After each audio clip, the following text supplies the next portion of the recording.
de ces chaudes nuits moites comme il y en a à Los Angeles, je méditais sur le moyen de justifier la devise qui figurait à l'enseigne de mon officine. Gardien de la crypte, enquêtes et filatures, avec nous aucune pierre tombale ne reste en place. Lorsqu'il entra, il s'appelait Samantha. Il avait un corps à vous faire commettre des délits, une cage thoracique ample et creuse, comme je les aime, et la voix sensuelle de celle qui n'en est pas sa première cigarette. Alors, ma cocotte, comme ça votre méchant mari vous fait des infidélités avec une zombinette, c'est pas gentil, ça. Je me ferai un plaisir d'écouter le récit de vos malheurs. Mais avant, j'ai un petit conte macabre à raconter à propos d'un couple d'arnaqueurs qui ont fini par liquider le pigeon qu'ils voulaient plumer. C'est l'histoire d'une séance de table tournante qui tourne mal. Silence! Ça tourne. Voyez en moi la flamme éternelle. Voyez le feu où toute chose commence et où toute chose finit. Mais ne voyez pas en moi la mort, contrairement à ce que le non-initié pense. Je suis le passeur, le point de transition. Je suis le souffle même, le souffle qui transforme. Je suis la vie. Dans cette flamme, laissez-moi enfin entrevoir votre image, Prescott Chalmers, mon défunt serviteur. Selon la formule léguée par les textes taoïstes sacrés, j'exige qu'enfin apparaisse votre image. Sator arepo tenet opera rotas. Sator arepo tenet opera rotas. Alors, que souhaitez-vous nous dire ce soir?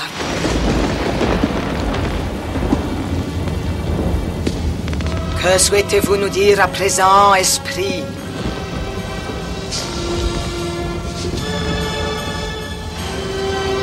Par le petit Jésus en culotte de velours béni, tu n'as qu'une réplique à apprendre. Oui, je sais. Donner l'argent à mes amis, Dorothée. Mais je connais mon texte, c'est pas ça le problème. Le problème, c'est le type qu'on a buté. Je t'ai raconté ce cauchemar que je fais où je finis vieille et fauchée. Je le fais très souvent. J'ai même un nom pour l'endroit, le paradis des caves. C'est très drôle. Le paradis des caves. J'imagine une maison de retraités où les ratés vont finir leur vie, l'œil vide et désespéré, béni.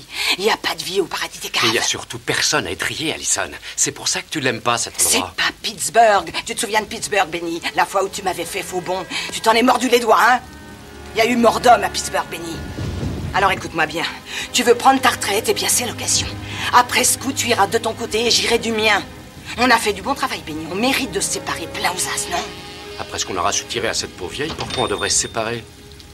Madame Léona, êtes-vous là? Tu as du sang de migale dans les veines. Tu es en train de déchirer ma toile. Plante-toi là-dedans. Tu vas arrêter de me pousser?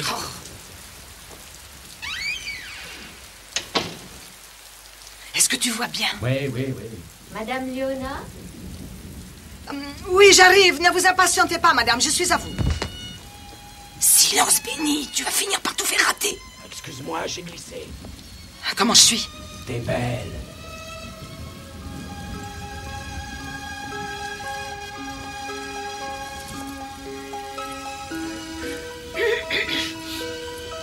Entrez, madame Chalders. Entrez. Madame Léona, je vous présente mon nouveau chauffeur, Gibson. Ravi de vous rencontrer, Gibson. Vous avez la voix enrouée, Madame Léona. Est-ce que vous Oh allez non, bien? c'est un simple petit rhume qui est descendu dans la gorge. Rien de grave, très cher. Asseyez-vous, nous allons commencer. Vous pouvez poser votre mallette sur cette table. Mon Dieu, la pauvre femme. Mais comment est-ce que j'ai pu me laisser entraîner dans une histoire pareille? Une semaine plus tôt. Comment je suis? Oh, rassure-moi, Benny. Dis-moi que tu ne vas pas tout faire rater encore une fois, hein? Tu sais ce qui me ferait plaisir? Quoi? Je vais te dire ce qui me ferait plaisir. Une bonne douche après tout ça. Entrez, je vous en prie. Monsieur Chalmers, ravi de vous connaître. Merci d'être venu. Monsieur Polowski, veuillez m'excuser pour mon retard, mais votre ascenseur est en panne. Peut-être aurais-je dû vous prévenir, excusez-moi. Monsieur Chalmers, je vous présente Allison Peters. C'est la personne dont je vous ai parlé. Monsieur Polowski m'avait effectivement dit qu'il y aurait une jeune fille. Il ne m'a pas précisé qu'elle était belle comme le jour. C'est parce que je suis un avocat honnête. Je crois que Monsieur Polowski s'est montré cachotier envers vous comme envers moi. Il aurait dû me dire que j'avais un séduisant cousin. Asseyez-vous, je vous en prie. Oui, à ce sujet, je suis encore un peu troublé.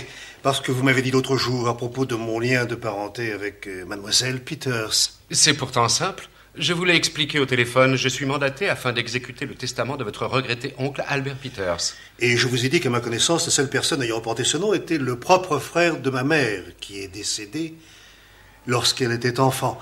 Il semble qu'il fut fauché par un train. Comme j'aime les trains. Non, merci. Monsieur Chalmers, votre oncle n'est pas mort fauché par un train. Il a été jugé et reconnu coupable d'avoir organisé le cambriolage de la banque Wilmington en l'an de grâce 1901. Le cambriolage de la banque Wilmington? Où 200 000 $ furent volés. 200 000 $, le salaire de toute une usine. Peters fut condamné à 20 ans de prison. Pauvre papa, personne n'est parfait. Je suppose que votre mère a jugé que pour vous, il valait mieux que votre oncle soit mort. Cela arrive dans les meilleures familles. Enfin, après avoir purgé sa peine, votre oncle commença sa nouvelle vie à Chicago. Très vite, il créa une petite affaire, se maria et il fonda une famille. L'année dernière, votre oncle, le père d'Alice, de mademoiselle Peters, est décédé. Et à côté de son testament, j'ai eu la surprise de découvrir un second document, un contrat de placement financier établi par lui sous un nom d'emprunt et qui devait être, en cas de décès du titulaire, passé aux héritiers d'Albert Peters, en l'occurrence vous deux. Voici le dernier relevé. Il fait apparaître le montant net actuellement disponible. Un petit peu moins de 3 millions de $. Mes aïeux. C'est le cas de le dire. Cependant, il y a un problème. Comme vous le voyez sur la première feuille, le compte a été ouvert quelques mois avant que Peters n'aille en prison. Et le placement à l'ouverture n'était que de 200 000 $. Le montant du cambriolage? C'est ce que penserait le procureur de la République. Cependant, je vous garantis que tant que nous serons en mesure de maintenir les autorités en dehors de tout ceci, vous pouvez parfaitement disposer de cette fortune, vous et mademoiselle Peters. Tout ce qu'il vous faut, c'est le numéro de compte. Numéro que vous avez. Et qu'accepteriez-vous exactement, monsieur Polowski, pour votre peine? Rien de plus. L'homologation me laisse 10% sur la vente de ce placement. Albert était un ami. Je ne veux rien de plus. Monsieur Polowski, est-ce que vous pourriez nous laisser seuls? Absolument. Je suis à côté.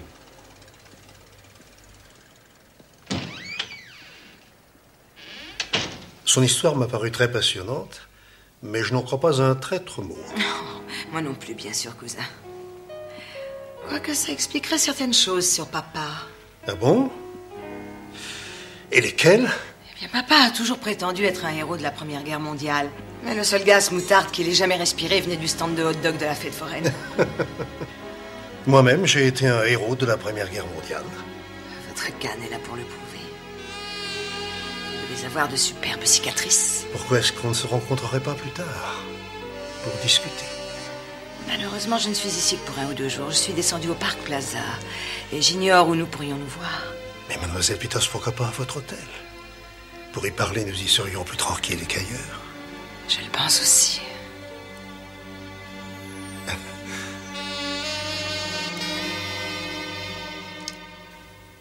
Comment je suis? C'est dément. Enfin, pourquoi je dois prendre ces photos? Il est tombé dans le panneau, non? Oui, mais il peut encore découvrir la combine. Et dans ce cas, on sort les photos et on lui donne 6 jours à partir de mardi. Tu sais ce que je pense? Qu'est-ce que tu penses, Benny? Que t'as envie de passer du bon temps et c'est seulement pour ça que je fais ça. Oui, ben je vais te dire. T'as qu'à garder les photos en souvenir de moi quand je me la coulerai douce à Tanger et toi dans ton bled perdu à Pétaouchnok. Milwaukee. Tu me fermes? Le chantage, voilà ce qui nous a fait boire le bouillon à Pittsburgh. Ah, voyons. Tu m'as fait faux bon, voilà ce qui a tout fait rater. Va plutôt te cacher dans le placard. Il y a un autre imbécile qui va se pointer d'une minute à l'autre. Et tâche de te comporter en homme pour une fois.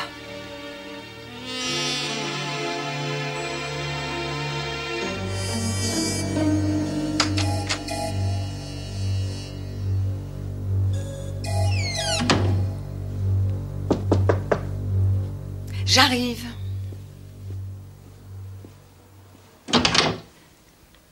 Prescott, bonsoir. Une rose pour une rose. Merci. Et moi, qu'est-ce que je peux vous offrir? Tout ce qu'il vous plaira de savourer avec moi.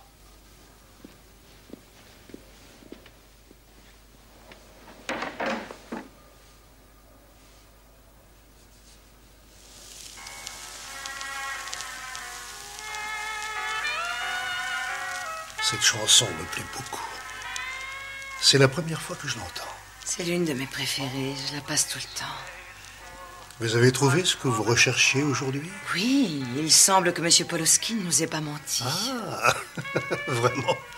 C'est assez fabuleux comme portefeuille. La société de placement garantit un rachat sans la moindre perte. On a même une chance de tripler la mise à terme. C'est vraiment dommage de devoir vendre tout de suite. Pourquoi le ferions-nous dans ce cas? Achetons à M. Poloski ce qui lui revient normalement. 300 000 $. Gardons l'argent placé. Nous le retirerons quand il en sera temps. Oui, mais cela veut dire que chacun de nous doit lui donner 150 000 $. C'est pour moi une somme beaucoup trop importante.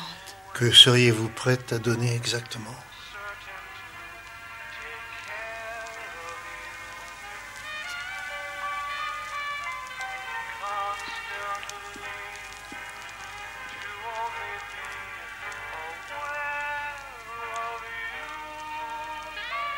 On peut s'embrasser entre cousins. J'enrage quand je songe au nombre de fêtes de famille que nous avons ratées. Je peux, Alison. Oh, doucement. Je veux découvrir chaque centimètre carré de votre peau.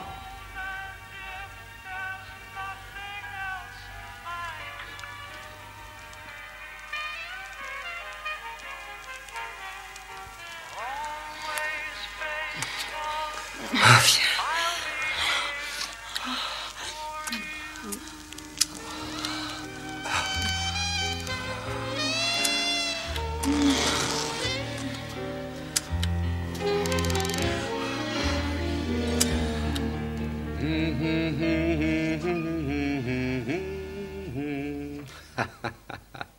Ah, pauvre idiot.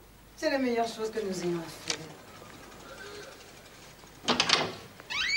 Bonjour, Monsieur Poloski. Bonjour, mademoiselle Peters. Bonjour. Bonjour, monsieur Chalmers. J'ai préparé les papiers, mais comme je vous l'ai déjà dit au téléphone, à quoi bon racheter les parts que je possède? Financièrement, ce n'est pas une très bonne opération. Nous apprécions votre sollicitude, Monsieur Poloski, mais ma cousine et moi avons déjà pris notre décision.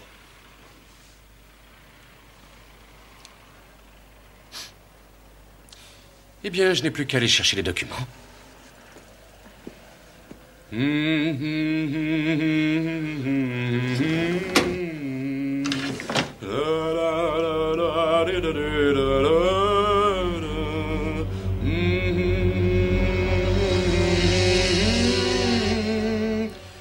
Je suppose que c'est également votre chanson préférée, Monsieur Poloski. J'ai été abusé, trompé par deux petits arnaqueurs. N'est-ce pas vous faire trop d'honneur, d'ailleurs, que de vous qualifier d'arnaqueur? Non, non, monsieur Chalmers... Gardez ça pour la brigade de répression des Quand fraudes. le moment est venu de lui montrer les photos. Quoi? Qu'est-ce que c'est encore que cette histoire? Jetez un coup d'œil là-dessus et régalez-vous. C'est quoi?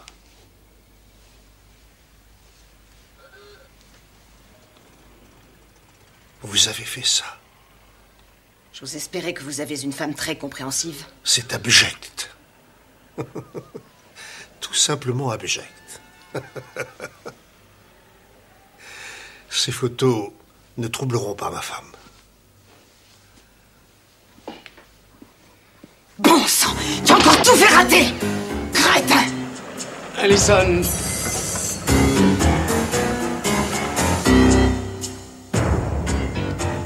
Prescott! Prescott! Vous ne pensez pas qu'il faudrait que nous parlions un peu de tout ça? Prescott! Prescott! Je ne ferais pas ça si j'étais à votre place.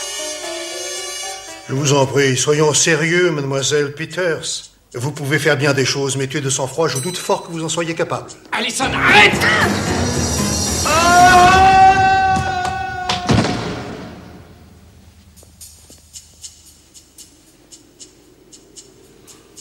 Oh non, le pauvre homme!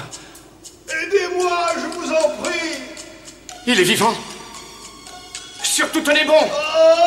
Je vais chercher du secours, Prescott! Alors là, sûrement pas. Tout ça, c'est ta faute. On vient de passer à côté de 300 000 $. Je devrais te balancer dans cette cage. Descends tout de suite et va récupérer C'est moi cette que tu petite oses palette. menacer. Il y a un malheureux qui attend Je là-bas en bas. t'ordonne Tu de oses descendre pointer tout ton de suite sale du flingue palais sur de moi! Paris. Et est-ce que tu sais que tu commences vraiment à... Je vous en supplie, ne me laissez pas crever ici. Oh mon Dieu! failli réussir, Benny. On a vraiment failli réussir pour une fois.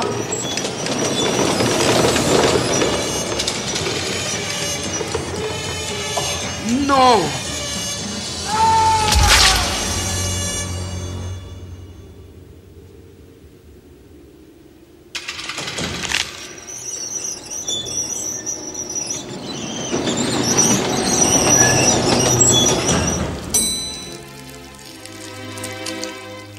Prochain arrêt, le paradis des caves. J'allais le faire cracher au bassinet. Et cet idiot est tombé dans une cage d'ascenseur. C'est incroyable. Tu as déjà vu quelqu'un se tuer en tombant dans une cage d'ascenseur, toi? Quel sombre imbécile. S'il te plaît, un peu de respect pour les morts. J'en ai un peu, mais très peu. Messieurs les inspecteurs, on n'aurait jamais dû se pointer ici. Au contraire, on leur a apporté nos témoignages de citoyens honnêtes, toujours prêts à aider. Comme ça, on peut partir, on a fait notre devoir. Moi, je m'en vais ce soir, en tout cas. Je vais prendre le car. À dans une prochaine vie. Merci à vous d'être venue, Madame Chalmers. Je sais que c'est un moment difficile pour vous. Merci de votre coopération. Vous pouvez repartir, vous aussi. Vos dépositions nous ont été précieuses. L'inspecteur Kessel vous raccompagnera chez vous, madame. Merci beaucoup. Retiens l'autobus, Benny. Madame Chalmers, Oui. Je m'appelle Alison Peters et voici Benny Polowski. Oui, vous étiez avec mon regretté, Prescott. Nous voudrions vous remettre ceci. Me remettre quoi? Veuillez m'excuser, je ne vois pas, je suis aveugle. Oh, c'est sa canne. Merci, mon ami. Prescott m'a parlé de vous. Il m'a aussi parlé d'un parent à lui, un oncle. n'est-ce C'est pas? exact. Je veux que vous sachiez tous les deux que j'ai l'intention de remplir toutes les obligations que mon défunt mari avait ici-bas. Voyons, Madame Chalmers, ce n'est pas Enfin, nécessaire. je vous en prie, Monsieur Polowski, laissez Madame terminer. Oui, et comme je vous le disais, je dois d'abord en parler à Prescott et obtenir son approbation. Comment ça? Je veux m'assurer que cette transaction a toujours l'aval de mon pauvre mari. À cet effet, j'ai pris rendez-vous pour demain soir avec ma conseillère spirituelle, Madame Léona.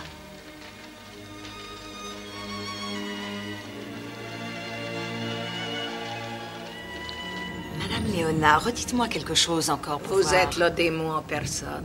Vous arborez votre méchanceté comme un écusson. Vous arborez votre méchanceté comme un écusson. Pas de problème, je vais pouvoir l'imiter. Ah, je suis curieux de voir comment tu arrives à imiter une femme honnête. Je vous plains l'un comme l'autre. Madame Chalmers est une femme sincère et bonne qui s'est embarquée dans une honorable quête. Vraiment, ce que vous allez lui faire est dégoûtant. Écoute ça, c'est l'hôpital qui se moque de la charité. Madame qui se prétend ni plus ni moins conseillère spirituelle. Voilà qui sent l'escroquerie où je ne m'y connais pas. Vous ne vous rendez pas compte avec quel pouvoir vous êtes en train de vous amuser. C'est trop bien, mais je me rends compte que vous ne m'amusez plus. Oh, tu n'as vraiment pas de cœur. Oh, arrête, Benny, je ne lui ferai pas de mal. Je veux juste lui clouer le bec. Sator arepo tenet opera rotas. Sator arepo tenet opera rotas. Sator arepo tenet opera rotas. Sator arepo tenet opera rotas. Je commence à sentir une présence parmi nous. Avec mon serviteur disparu, Prescott Chalmers, je veux entrer en contact. Dans ma flamme, je veux qu'apparaisse votre image. Selon la formule léguée par les textes taoïstes sacrés, j'exige que se manifeste enfin votre esprit.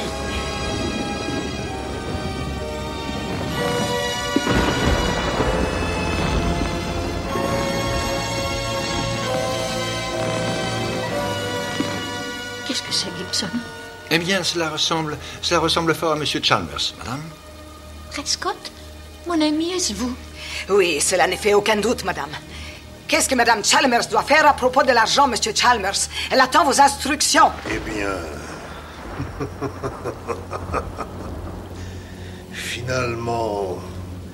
Finalement, je crois que c'est aussi ma chanson préférée. Prescott? Est-ce bien vous? Nous attendons monsieur Chalmers. Oui, Prescott? Que dois-je faire au sujet de M. Polowski et de Mademoiselle Peters? Dois-je leur remettre la petite mallette? Oui. Et je veux la leur remettre moi-même.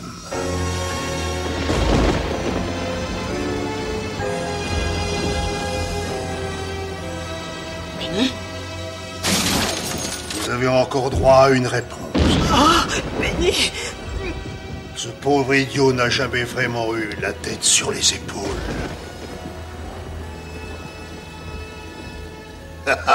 Gibson, que se passe-t-il? Monsieur Chalmers semble un peu piqué au vif, madame. Cet écervelé de Benny avait finalement raison. Un petit Jésus en culotte de velours.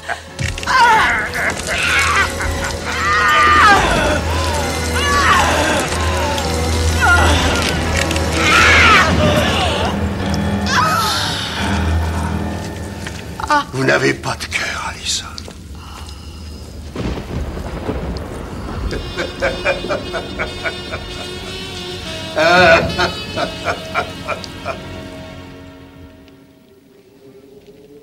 Voilà, peut-être qu'Alison et Billy vont enfin pouvoir s'entendre.